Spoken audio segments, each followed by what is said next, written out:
Сәлем, біздің бірінші хабар соңғы отнада Татар жәмәғатшылығында белгілі бір резонанс уятқан Зөлейха көзлерін аша сериалы һәм китабы бойынша.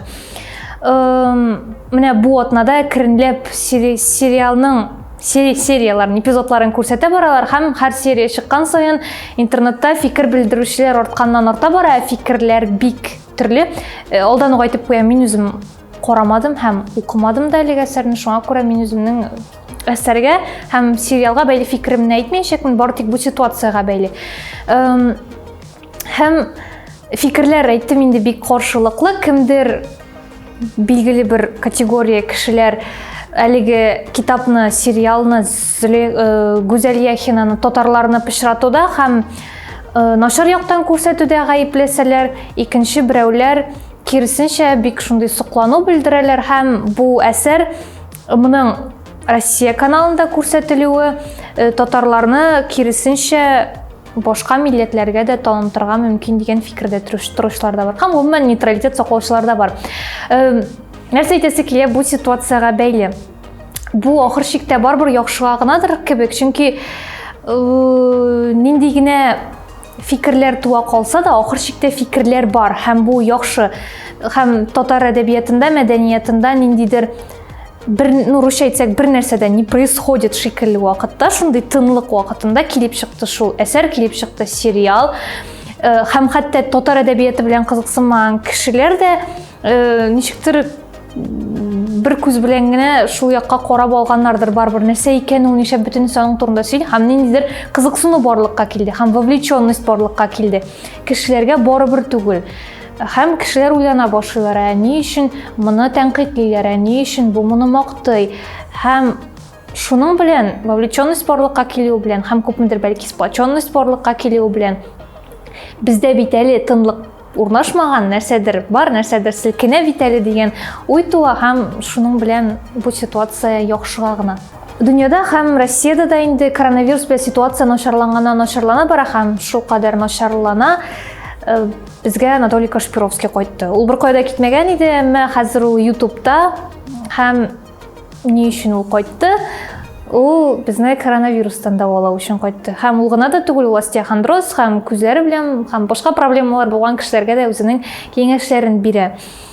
Һәм ул инде 80-90 елларда үзәк телевидениедә үзенең дәвалау сеанслары белән безнең истә калган кеше, экстрасенс дип әйтик инде. Һәм хәзер ул безне коронавирустан дәвалауга алынды. Һәм ничектер җиңелрәк һәм рәхәтрәк булып китте. Просто яхшы булачак, чөнки безнең белән Кашпировский. Акбарс яңа Аурум исемле карта чыгара. Әлеге картаны кулланучыларга кэшбэк алтын белән җыелып барачак. Һәм кулланучы әлеге кэшбэкны акчага әйләндереп салдыра ала яки инде алтын белән. Ни өчен алтын белән дигән сорау туырга мөмкин, моны күпмедер аңлатып була, чөнки сумның кыйммәте бик тотрыксыз заманда һәм гомумән башка валюталарның да инде алтын инде ничә гасыр буе үзенең кыйммәтен югалтмаган металл булып кала. Һәм Акбарс әйтүенчә, бу кулланучыларга билгеле бер ышанычлык гарантияли дигән. Һәм алтынга бәйле тагын бер хәбәр. Изоляция башланганнан соң күп кешеләр үзләренең алтын эшләнмәләрен ломбардка илтә башлаганнар. Бу аңлашыла да инде, чөнки күп кеше эшсез калды һәм кече урта бизнес бик катлаулы хәлдә һәм күп кешенең элементарны үзләренең гаиләләрен тәэмин итәргә генә дә акчалары юк. Бу бик кызганыч һәм бик моңсу һәм дәүләт, ил бу ситуацияны рәткә китерер өчен нәрсәдә булса эшләр, булай калдырмас дигән өметне өзәсе килми әлегә. IT-паркта беренче кибетчесез кибет ачылды. Бу турыда мәгълүматлаштыру һәм элемтә министры Айрат Хайруллин хәбәр итә һәм ул үзе әлеге кибетнең беренче сатып алучысы да булды. Һәм аңлатты ничек эшли әлеге система. Әлеге система бик гади эшли. Син анда кергәнче регистрация үтәсең, телефон номерыңны калдырасың һәм кибеткә кергәч, син үзеңә кирәкле продукцияны җыйганнан соң әлеге продукцияләрне компьютер билгели, нинди нинди товарлар икәнлеген, һәм синең телефоныңа SMS килә, SMS-та сылтама, һәм син шушы сылтама аша үтеп, алган әйберләреңне түлисең. Әмма моны самообслуживание белән бутамаска кирәк, мисал өчен IKEA-дагы сыман, монда продукцияны сканировать итәргә кирәк түгел инде.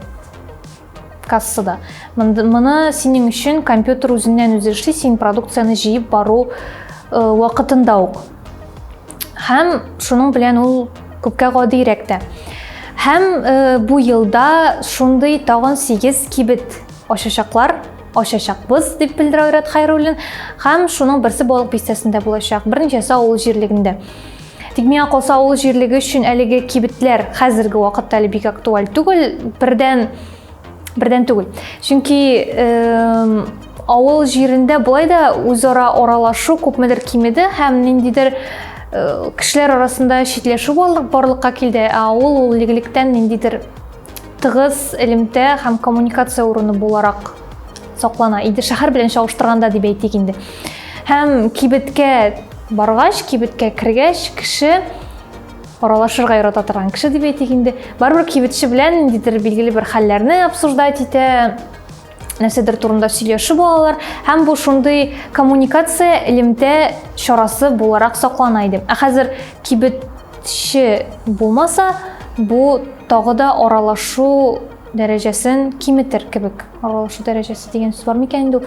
Һәм икенче ягы да бар, кибетчеләр күпмедер кешегә эш калмый дигән сүз инде. Әлбәттә, ул инде булган кибет урынына яңаны төземиләр, просто конкуренцияга чыдамыйча кибетләр ябылырга мөмкин, һәм бу инде берничә кеше эшсез кала дигән сүз.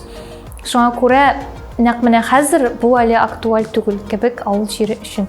Бәлки киләчәктә актуаль булыр. Шуның белән шул.